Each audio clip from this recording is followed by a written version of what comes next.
Hello guys, welcome to Tech Tricks tutorial. In today's video, I will show you how to create a Chatgpt account on your laptop. First, you need to go to chat.openai.com. On this page, you'll find a sign up section on the top right corner. Click on Sign Up. You can either enter your email address or continue with Google, Microsoft, or Apple, which is an easier process. But let's say we're going to enter an email address, even if it's a Gmail.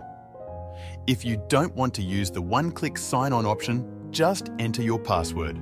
The password needs to be at least 12 characters long. Once you've entered your password, click Continue. After that, it will load and ask you to verify your email address.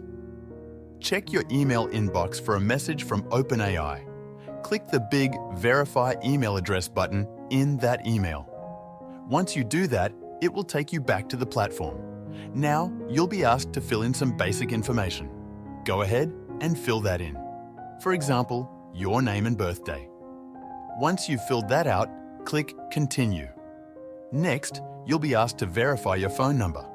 Enter your phone number and OpenAI will send you a code via text message. Type that code in, and once it's verified, you'll have access to Chatgpt. And that's it. Thanks for watching. If you found this video helpful, please like and subscribe for more tutorials.